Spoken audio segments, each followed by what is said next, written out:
এটার ভিতরে কি আছে বলো তো, আসো দেখাই।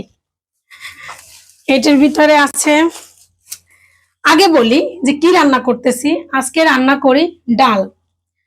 আর এই ডালের ভিতরে আমরা কি দিয়ে খেলে বেশি ভালো লাগে, কার কাছে কি দিয়ে খেলে ভালো লাগে?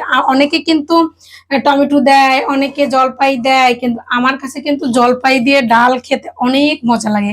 তো এই দিনে আমরা জলপাই কোথায় পাবো দেখেন, এই যে আমার কাছে জলপাই আছে। এই দিনে জলপাই দেখাই আপনাদেরকে, দেখছেন? আমি জলপাইয়ের দিন ছাড়াও জলপাই দিয়ে ডাল খাই।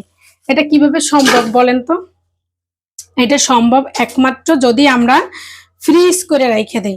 আমি এই জলপাইগুলো করছিলাম, যে সময় জলপাইয়ের দিন ছিল, দাম কম ছিল, সেই সময় আমি এগুলো ডিপে ভরে রাখছিলাম।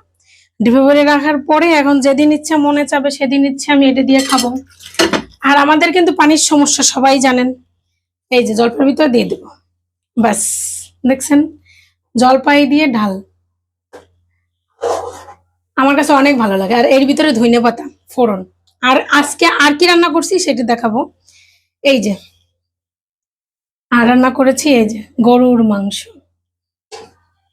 তো অনেক পরিমাণে রান্নার কারণ হচ্ছে রোজার দিনে মানে বারবার রান্নার থেকে বাচ্চারা যেহেতু আছে, রান্না করে বক্সে রেখে দিব, ওরা অল্প অল্প নামাবে আর খাবে। এই আর কি আজকের রান্না আমার, গরুর মাংস আর ডাল। তোমাদের কার কি রান্না?